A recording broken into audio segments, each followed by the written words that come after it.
Christmas in the country.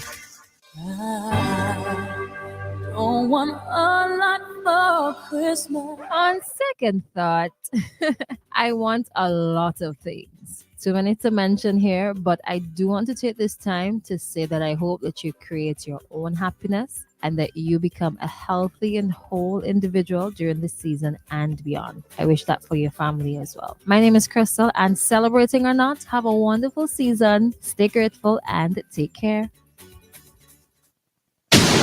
WEFM, the new fresh sound. Activated Mornings on WEFM 99.9 is on now.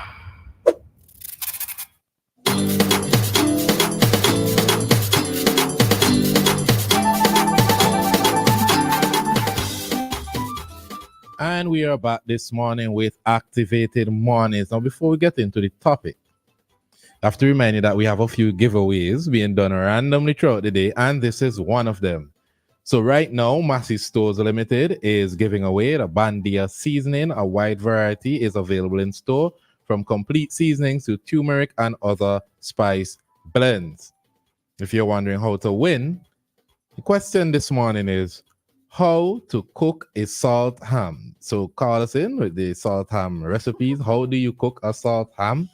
Number to call is 457-9997. Also, the number to WhatsApp, 457-9997. We're live on YouTube and Facebook.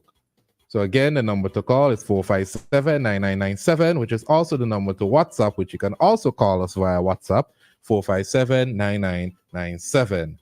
And we need to hear how to cook a salt ham. Russ, is it ham?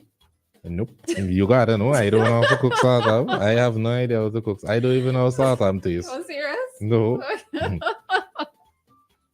My stomach ain't strong enough for ham right now. One time I tried eat ham and vomit. Serious? Yeah. Oh, I mean, I'm not the biggest fan of salt ham. I would eat, but not the biggest fan. Like frozen Nah, ham. I grew up in Adventist church. You don't believe in pork. Oh, okay. All right. That explains it. Mhm, All right. mhm. So we're standing by waiting your call. And the question is how to cook a salt ham.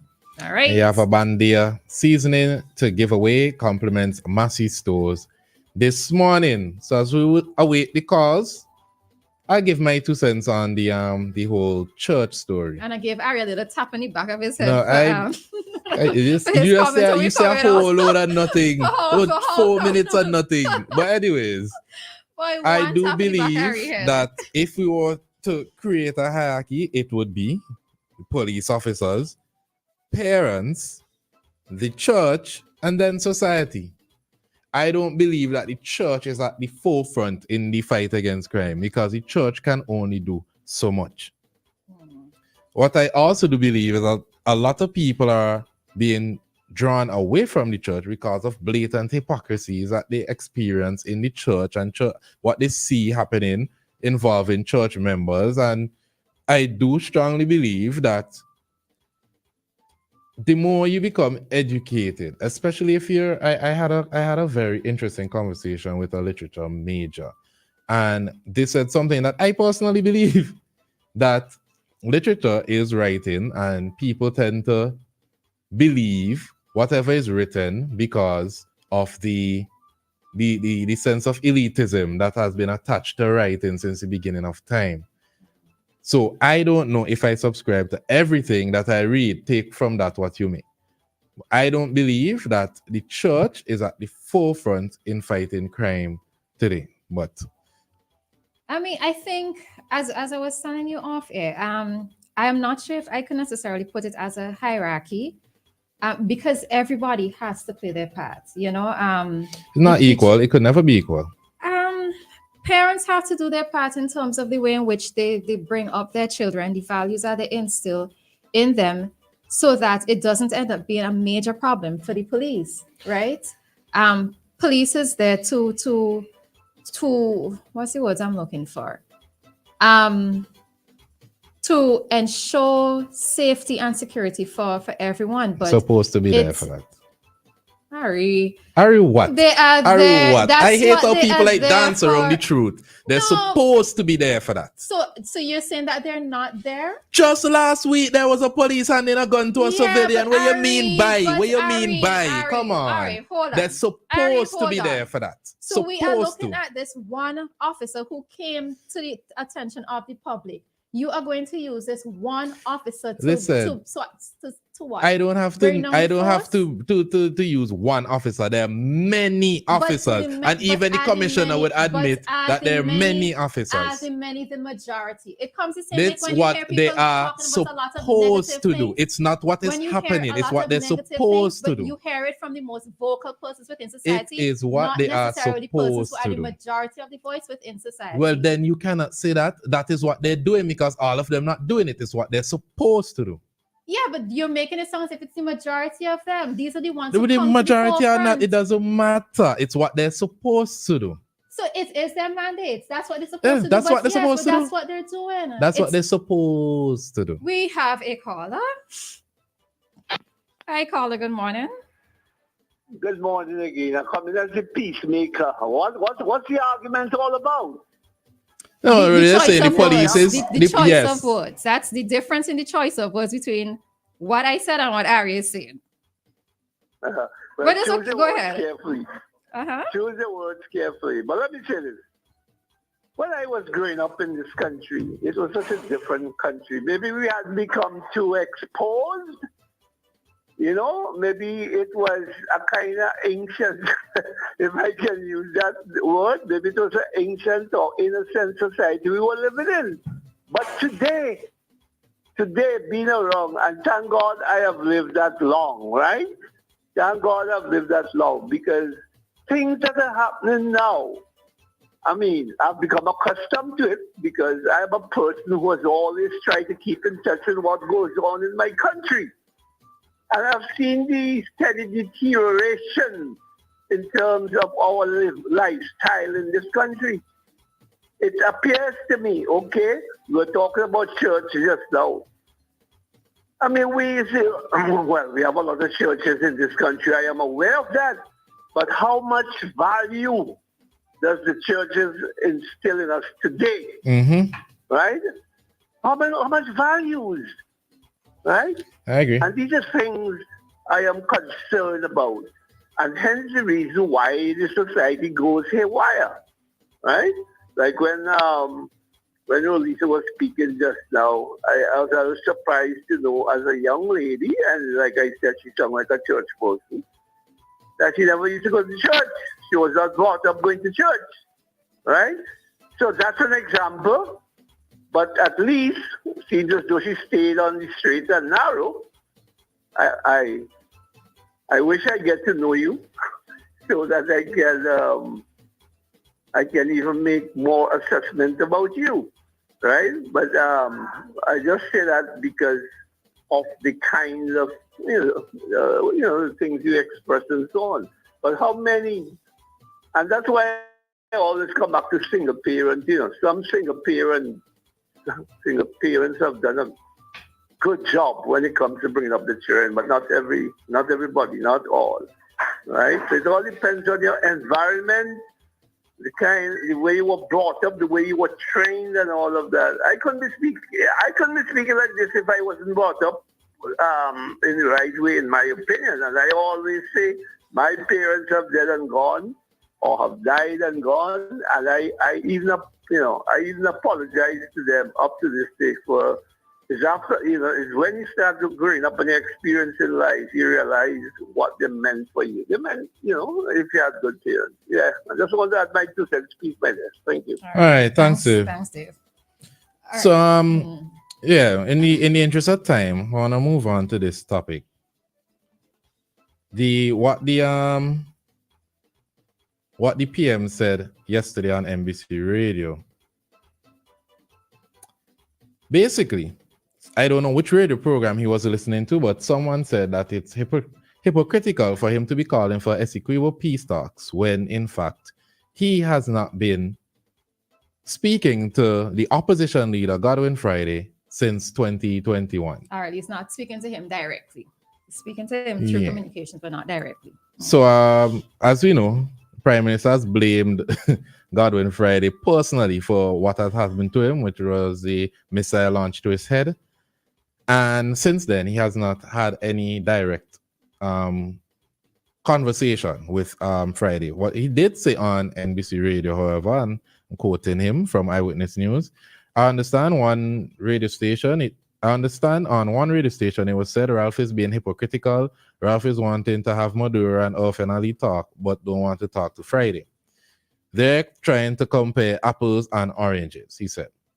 Every single month I talk to Friday in Parliament. We have a process in which we hold our conversations. I mean, it's clear.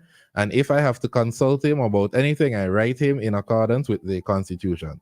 I don't see where any hypocrisy is involved there. I have to side with the Prime Minister on this one. He isn't refusing to go to Parliament. He isn't refusing to have exchanges in Parliament. And he isn't refusing the consultations. He is refusing to hold regular conversations with Dr. Friday. What I am seeing happening in Venezuela is President Ali is saying he doesn't want to enter any discussions really about the Essequibo issue. He wants it before the court, point blank. Yeah. I think he's right. It is apples and oranges here. Okay. Yeah, Rick, no, I'm quiet. I know I'm quiet. I don't know. I think I need to probably go back to the genesis of it all in terms of, did Dr. Friday actually say those words? Because as far as I have been hearing from his side and the recent quote-unquote showdown that they had in Parliament over it, Dr. Friday, if I'm not mistaken, was adamant or insistent that he did not say those words, right? So I've always wondered, where did those words come from? Did Dr. Friday actually say them, right? What words? What was it that, I can't remember exactly what it is, I can't remember the exact words. I can't remember the exact words. But I think when we're looking at how it is, so the PM has brought in the presidents from Venezuela and Guyana in to have discussions. If I'm just going to focus on what is happening today, I think part of me actually wonders what is supposed to be the outcome of today's meeting, given that Ali has stated that he is not necessarily budging from his position because what he's waiting on is for a response from the ICJ. Now, if that is the case, then what really is the purpose of today's meeting? Ari? I honestly don't understand what's the purpose of today's meeting, but I'm guessing with all the leaders that are coming in, Prime Minister said Barbados, Trinidad, Brazil, Dominica. There are people from the UK, I believe. I'm going off the top of my head. I don't have the story open here. What? So Ali says, I too have a mandate from the National Assembly of Guyana, which is unanimous in its resolve that the land boundary is not a matter for bilateral discussions, and the settlement of the matter is properly in the ICJ, where it must remain until the court gives a final ruling on the merits of the case, which Guyana has always said, and I repeat, will be fully respected by Guyana, Ali wrote, right? This was in his response to the letter of invitation from our PM for today's meeting. So I really am not sure. I've still been trying to gather what is the purpose or what is the expected outcome of today's meeting. Why is it happening? And all of that. I don't know. Maybe it's to see if they could maybe not in detail discuss the Essequibo problem, but see if as leaders they could find some sort of common ground to enter discussions. Maybe that's or maybe it is with hopes that they sort out the Essequibo issue. But we'll see what happens because it's happening today. What I was trying to remember, 2 diplomats from the United Nations Secretary General's office will be here as well. It should have already arrived. And today, both presidents would be arriving in SVG. I just looked across here and saw a comment by Joshua on the live. Says, Ari, you cannot judge everyone behind a microphone. I'm not judging anyone behind a microphone. I am of Vincentian. I am outside. All right, so I am. we have a caller. Hi, 2 caller, good minutes. morning. Yeah, I have to call back again. You know, it's interesting that you two young people are having this kind of debate. And I wish some of our more senior citizens, senior people, maybe like me, would call and say something. Now, I agree with you guys. What do we expect coming out of this meeting in St. Vincent and Grenadines? Maybe some people might vex if I say that it is to make our Prime Minister look good, making an effort or an attempt to have a meeting like this in St. Vincent and Grenadines between two, should I say, warring factions or two people who are setting up themselves. It seems to me to have like a war between or some fight against them for possession of land and all this kind of stuff. As far as I'm concerned, I am speaking my mind, hui hoti hot, right? Because we belong to the English-speaking Caribbean, so to speak, and I get the impression that we want to bring, the Prime Minister, I think, seems to be showing more leniency on the Spanish-speaking side. I don't agree with that sort of thinking at all. Well, you may not agree with my thinking. You have your right to think how you want to think. Yes, and so do you. You see, I am stating emphatically, yes, we live in a world, but there's so much hypocrisy. Take, for instance, you ain't talking to the opposition leader. Is that a good example for our nation?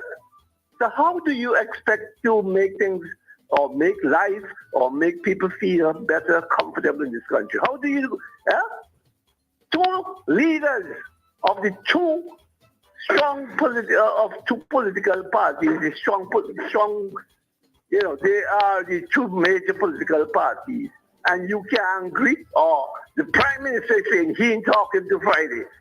What, Friday, yes, called Friday smell bad? Or something? You know that is not the reason.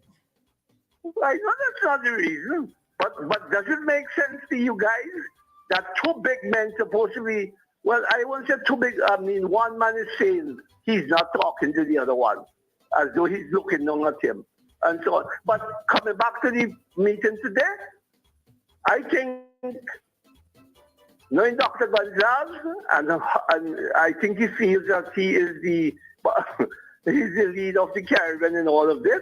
But I want to pick up that lady from Barbados. I could listen to Mia Motley, because when she speaks, That I agree. I think she comes over like a woman who means to have peace and stability in our Caribbean, not like our Prime Minister. No way. Thank you. All right. I not on the Prime Minister bashing freight train, but I will say that seeing the way she operates as a diplomat, I have a lot of respect for the Prime Minister of Barbados, and I look forward to see if it's publicized what her comments are today, because I know she is going to play a major role in discussions this morning or this evening, whenever they happen. I think coming down close to the elections, I would say why it is I also respect her as a leader, but Okay. probably leave it there. All right. So I'll say quickly before we go to a break. Yes, I am not speaking from behind a microphone as somebody who goes from WEFM'S studio to my home and back and forth. I am outside. There's a lot of things I see. There's a lot of things I hear. That is why I'm in a position to speak about certain things. And that is why I can say that's what they're supposed to do, as opposed to what is always happening. But that's a whole other discussion. The time now is 8:02. Well, 8:03. A time check was brought to you by New Haven Funeral Home, and we'll be back at 8:05, 8:06, roughly, to begin our cop chat for today. Death is a fact of life. Even though death is a fact of life,